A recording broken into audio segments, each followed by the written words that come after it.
નમસ્કાર, weather analysis સાથે હું છું આપનો દોસ્ત ભાવિક। ગુજરાતમાં વરસાદી માહોલ છવાયો છે।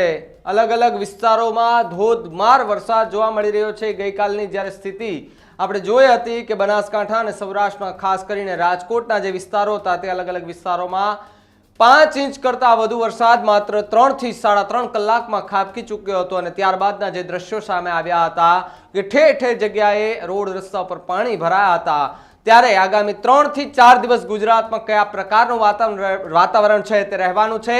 હવામાન નિષ્ણાંતો અને હવામાન વિભાગ આગામી 3 થી 4 દિવસ માટે કેવી આગાહી કરી રહ્યા છે, ક્યાં રેડ એલર્ટ ક્યાં ઓરેન્જ એલર્ટ અપાયું છે તેના વિશે વાત કરીએ। પહેલા વિન્ડી મેપના માધ્યમથી જાણવાના પ્રયત્ન કરીએ કે 7 વાગ્યાથી માહોલ કેવો રહેવાનો છે। આ 7 વાગ્યાના દ્રશ્યો કે ત્યાં તમે જુઓ કે લગભગ જામનગરથી લઈ અને ભાવનગર સુધી આ જે પટ્ટો છે ત્યાં ગાજવીજ સાથે હળવોથી મધ્યમ વરસાદ થાય તેવી વિંડીમાં શક્યતા દેખાઈ રહી છે। બાકી જે દરિયાકાંઠાનો જે વિસ્તાર છે, અરબ સાગરની જ્યાં દરિયાકાંઠો લાગે છે ત્યાં થોડા ઘણા અંશે ગાજવીજ સાથે વરસાદ થાય અથવા તો પવન ફૂંકાય તેવી શક્યતાઓ વિન્ડી મેપમાં દેખાઈ રહી છે। ત્યારબાદ જેમ જેમ સમય આગળ જશે તેમ તેમ થોડો ઘણો વાતાવરણમાં પલટો આવવાની શક્યતાઓ વધારે રહેતી હોય છે। જુઓ તમે કે થોડુંક આગળ ગયો સમય પસાર થયો એટલે લગભગ ગુજરાતમાં કોરું ધાકડ થઈ ગયું છે, પણ જે અરબ સાગર અને ખાસ કરીને દરિયાકાંઠાનો જે વિસ્તાર છે વિસ્તારો અને ખાસ કરીને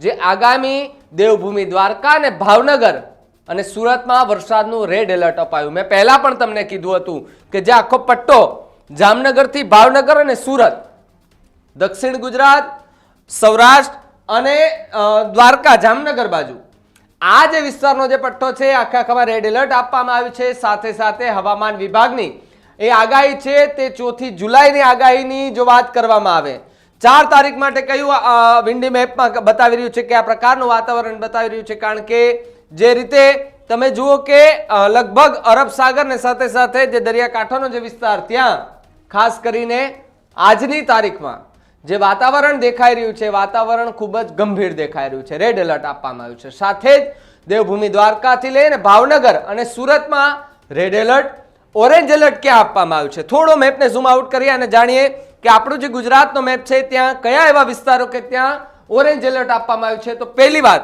કારણ કે જો સૌથી વધારે વાત કરવી હોય તો કચ્છથી લઈએ સૌરાષ્ટ્ર, દક્ષિણ ગુજરાત અને ઉત્તર ગુજરાત, સ્વાભાવિક રીતે કચ્છ, સાબરકાંઠા, બનાસકાંઠા, અરવલ્લી, પંચમહાલ, દાહોદ, છોટાઉદેપુર, વડોદરા, નર્મદા, ભરૂચ, તાપી, ડાંગ, નવસારી, વલસાડ, દમણ, દાદરા અને નગર હવેલી, પછી જામનગર, પોરબંદર, જુનાગઢ, ગીર સોમનાથ, અમરેલી અને રાજકોટ આ છે ત્યાં ઓરેન્જ એલર્ટ અપાયું છે। અલગ અલગ વિસ્તારોમાં યલો એલર્ટ ક્યાં આપવામાં આવ્યું છે? મોરબી, સુરેન્દ્રનગર, બોટાદ, અમદાવાદ, પાટણ, મહેસાણા, ખેડા અને આણંદ આટલા વિસ્તારો છે કે જ્યાં ઓરેન્જ એલર્ટ આપવામાં આવ્યું છે। પરંતુ હવે અમદાવાદ સહિતના વિસ્તારોમાં કયા પ્રકારનું વાતાવરણ રહેશે? તમે જુઓ આખો આ મેપ તમે જે પ્રકારે જુઓ કે ત્યાં ગાજવીજ સાથે વરસાદ પડી રહ્યો છે અને આ જ પ્રકારનું વાતાવરણ આગળના દિવસમાં એટલે કે 1 થી 2 દિવસમાં, 1.5 દિવસની અંદર સર્જાય તેવી શક્યતાઓ છે। ખાસ કરીને જે ભાવનગર બાજુનો જે વિસ્તાર છે એ વિસ્તારની વાત કરીએ ત્યાંથી ભરૂચ છે, આણંદ છે, સુરત છે, વલસાડ, દમણ, દાદરા અને નગર હવેલી છે। તમે જુઓ કે આખો પટ્ટો છે ત્યાં આખું બ્લુ દેખાતો હશે, વીજળીના નિશાનો દેખાતા હશે। સ્વાભાવિકપણે કે વિન્ડી મેપ છે તે એવું કહેવા માંગે છે કે ભાઈ એટલા વિસ્તારોમાં ખાસ કરીને મોટા માધ્યમમાં વરસાદ પડશે। સિસ્ટમ થોડી આગળ જાય, થોડી નબળી પડે ત્યારબાદ એ ઉત્તર ગુજરાત બાજુ પણ એ વરસાદ પડવાની સંભાવના છે। એટલે પહેલા જે સિસ્ટમ હતી એ ભાવનગર બાજુમાં હતી, હવે સીધી ત્યાંથી હટીને સીધી જ ઉત્તર ગુજરાત તરફ ને ત્યાંથી સીધી જ રાજસ્થાન, જયપુર બાજુ જતી રહે છે। એટલે અહીંયાથી વરસાદ સીધો ડાયવર્ટ રાજસ્થાનના વિસ્તારોમાં થાય છે। પણ 5 જુલાઈના રોજ સાબરકાંઠા, અરવલ્લી જિલ્લામાં ઓરેન્જ એલર્ટ અને બનાસકાંઠા, મહેસાણા, મહીસાગર, દાહોદ, પંચમહાલ, સુરત, તાપી, ડાંગ, નવસારી, વલસાડ, અમરેલી, ભાવનગર જિલ્લામાં ભારે વરસાદનું યલો એલર્ટ આપવામાં આવ્યું છે। મેં પહેલા પણ મેપમાં તમને કીધું હતું કે 5 તારીખની વાત 6 જુલાઈની કરી। આજે 6 જુલાઈ કયા પ્રકારનું વાતાવરણ વિન્ડી મેપમાં રહેવાનું છે, કારણ કે 6 જુલાઈ પણ મહત્વની વાત છે અને આ તારીખના રોજ 6 જુલાઈના રોજ અરબ સાગરની અંદર નાની મોટી એક સિસ્ટમ બનતી હોય છે।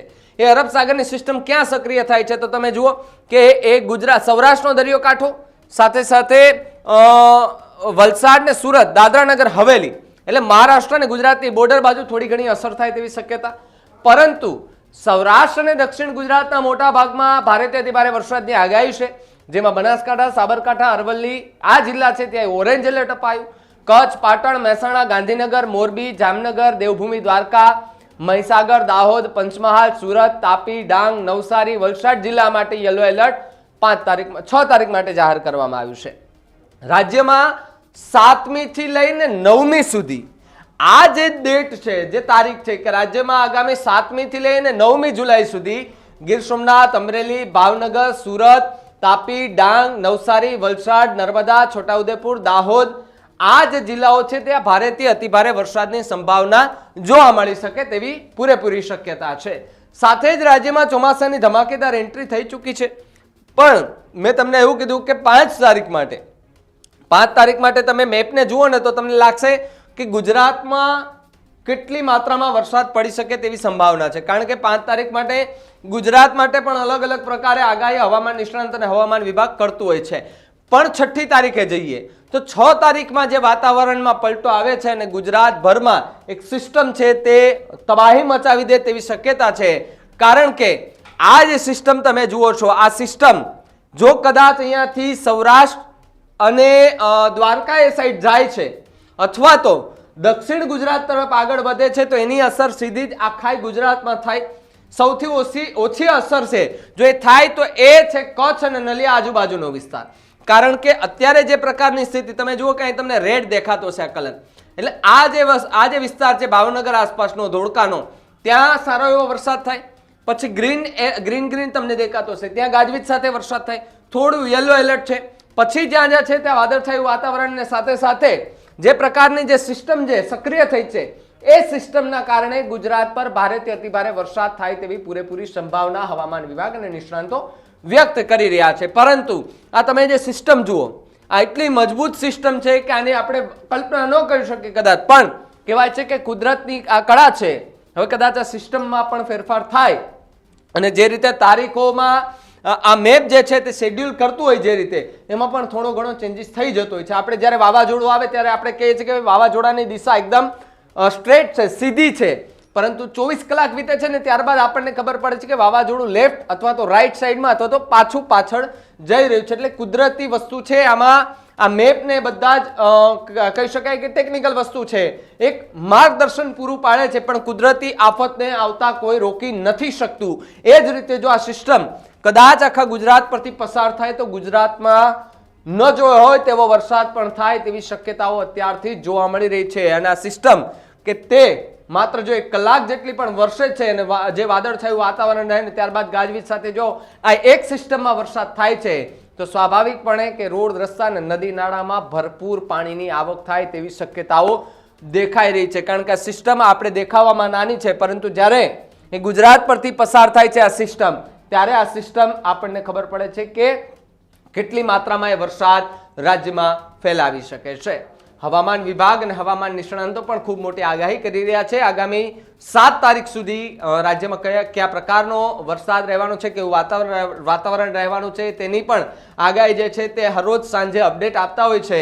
ત્યારે આ જે માહિતી હતી તે હવામાન વિભાગ પાસેથી લેવામાં આવી હતી અને ખાસ કરીને વિન્ડી મેપના માધ્યમથી જાણવાના પ્રયત્ન કર્યા હતા કે આગામી 7 દિવસ કયા પ્રકારનું ગુજરાતમાં વાતાવરણ રહેશે, તમારા વિસ્તારમાં કેવું વાતાવરણ છે ને કેટલો વરસાદ છે, નદી નાળામાં પાણી ભરાયા છે કે કેમ, તમારા આસપાસમાં કે પાણી ભરાયા છે કે કેમ. જો તમારા આસપાસમાં પણ એવો કોઈ પ્રોબ્લેમ કે ઇસ્યુ હોય કે પાણી ભરાયો અને હજુ પણ પાણી ઓસર્યા ના હોય તો નીચે આપેલા નંબર પર અમને વિડીયો મોકલી આપજો, જેથી કરીને તંત્ર સુધી અમે વાત પહોંચાડી શકીએ, સરકાર સુધી વાત પહોંચાડી શકીએ ને જ્યાં કોઈને મદદની જરૂર હોય ત્યાં પણ જે કહેવાય કે તંત્રની કદાચ તંત્ર સાથે કોન્ટેક્ટ ન થતો હોય તો અમે પણ પ્રયત્ન કરીશું કે તંત્ર સાથે કોન્ટેક્ટ કરીને ત્યાં આપણી સુધી પહોંચી શકે. મારી વાત સાથે કેટલા સહમત છો ને આગાહીને કેવી રીતે જુઓ છો કમેન્ટ બોક્સમાં ખાસ લખજો.